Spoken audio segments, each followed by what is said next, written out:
Are you looking to relocate to a beautiful area of Southern California, more specifically Temecula and Murrieta? If you are, you need to watch this video. Today I'm going to go through 6 neighborhoods. I'm going to talk about home costs. I'm going to talk about the lifestyle within those specific neighborhoods. I have video of each individual neighborhood that I'm going to allow you to or let you see so you can get a feel of what it actually looks like. These are probably on the top end of the most popular ones.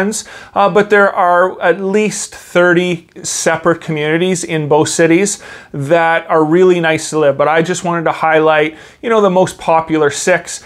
So it's really important, again, if you are planning on moving here, to watch this to get a feel of which community is going to work best for you and your family. So the first community we're going to talk about, and I'm going to try and work my way from north to south, meaning I'm starting in Murrieta, going down to South Temecula. And I'm going to give different reasons of why you might want to live in each one of these communities. The first one we're going to talk about is Greer Ranch. Now, just right on the surface, number one, it's gated. And it's guard gated. So if you're looking for security, this is a really nice community for that.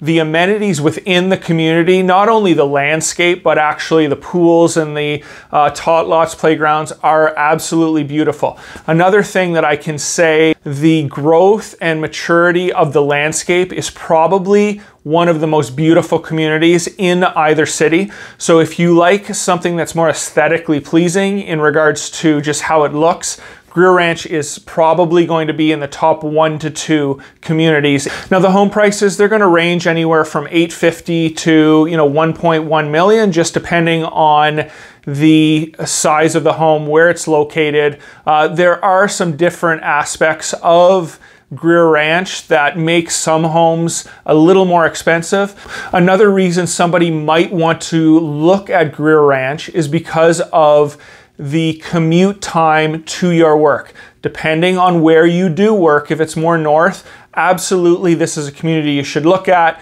The difference between living in South Temecula to Greer Ranch or North Murrieta is probably a 45-minute drive one way to work every day. So if you are working in San Diego, do not look at Greer Ranch, and vice versa. I would say in regards to a couple negatives that people might see or perceive Greer Ranch to have, number one, the HOA is $250 a month. Now again, it is beautiful in there, but you are going to pay probably an extra $150 a month for that guard gate when you compare it to other communities throughout Temecula and Murrieta.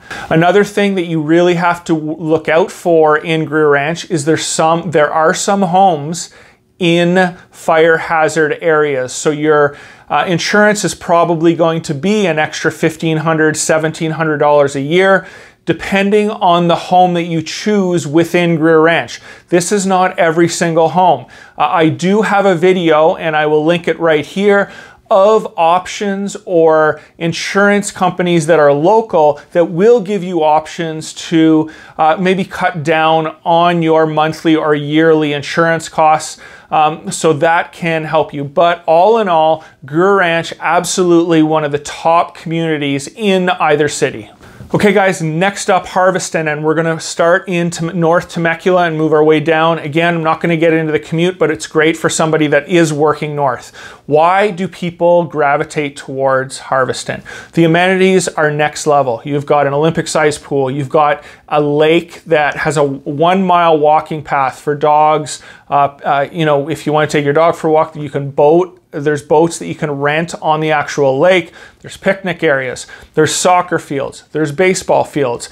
If you are a family that likes to be outdoors, I can guarantee you that this is going to be a community that you will like. Another positive about Harveston is how close everything is. Costco, grocery store, Sam's Club, restaurants, the mall, Old Town is only 10 to 12 minutes away. So one of the things that I loved when we lived in Harveston is just how easy it was for everyday living and getting places very, very quickly. And there's a lot of homes in Harveston that just don't have big lots. So if you like being outdoors, if you want to put a pool in, you're going to have to specifically look for those homes that have that 8,000 square foot lot. And those homes are going to be at the higher end or the higher range of what it's going to cost you to get into Harveston. They're all probably going to be over $1 million if you want the larger lot. So just be aware of that. But just for the regular 2,000, 2,300 square foot home, you're probably going to be around 850 to 900,000 for that area. And again, it is a really nice community in Temecula and you cannot go wrong there. Okay, so the next community we're going to talk about is Paloma del Sol. And this is central Temecula. I don't want you to worry about, when I was talking about Harveston and how close it was to everything, it's almost like North Temecula and South Temecula are two different cities. You've got just as much on the south end of Temecula as you do on the north. So you're sort of in between everything, but don't worry, again, you're going to be able to get to everything. Everything's really close. In regards to activities, I would say that Paloma del Sol probably has the most actual activities within the community out of any community in either city. You've got 5 pools, there's tons of walking paths, you've got a frisbee golf course, you've got a huge green space area. One of the reasons that I like the 5 pools in this community is one of the things that you'll find in a larger community that just has one massive pool is that it is going to be, especially on weekends, it is going to be packed a lot of the time and it's going to be very busy. On one hand, yes, your kids can go and they can play, but if you're looking for some quiet time, the one benefit of having 5 pools in the community is you're probably going to be able to find one with maybe 5 to 10 people there, which I personally like and I think is a huge benefit in some cases. The other thing with Paloma del Sol is you're going to be able to find homes that are probably on the lower end of cost when you talk of all Temecula. You're going to be able to find a home at that 750, 800,000. Yes, it's not going to be 3,000 square feet, but definitely, that 1,500, maybe 1,900 square foot home in Paloma del Sol is definitely going to be feasible. Another thing with Paloma del Sol that is a positive is the tax rate's a little lower than many other areas throughout Temecula and Murrieta. I think it's around a 1.3 total. You do have a bit of Melrose or special assessments on those homes, but it's definitely not that $4,000 a year like many other communities, the newer communities in Murrieta and Temecula do have. Okay, so next up is Morgan Hill, probably one of my favorite communities in either city. You're going to notice when you drive through Morgan Hill, it is impeccably kept. It's absolutely beautiful. The positives, I would say the pool, the clubhouse, the tennis courts has beautiful mountain views, and I'm going to show you here on some drone footage, but it's an amazing community. The homes are very nice. They have parks, they have play areas, basketball courts. The negative, if there was one to Morgan Hill, the tax rate's a little higher, and you do have to drive in going east to get to Morgan Hill, a little farther than some of the other communities. But other than that, I would say absolutely Morgan Hill is going to be one of the nicest communities in either city. In regards to what it's going to cost for you to get into Morgan Hill, it seems like it's all over the map. Sometimes you're going to have homes at 800, 825, but you're also going to have ones at 1.1, 1.2. It really just matters in regards to the upgrades of that home, how big the home is, does it have a view, because you're going to get a variety of different types of homes with different types of landscape in Morgan Hill. But if that is in your price range and you really want a aesthetically very nice, pleasing community, definitely check out Morgan Hill, absolutely. Okay, so next up, Red Hawk, and we're moving down south. This is probably the most southern, well-known community in Temecula. Again, if you're driving to San Diego, this is absolutely a community you need to look at. Now, some of the pros and cons to Red Hawk. Number one, the HOAs are generally going to be a little less. There's many communities in Red Hawk that you can get for $30 to $40 per month for your HOA. The higher HOA costs in Red Hawk are going to be the ones that are gated. Now, the downside when you compare Red Hawk to, let's just say, Harveston, Greer Ranch, Paloma del Sol, you do not get a community pool.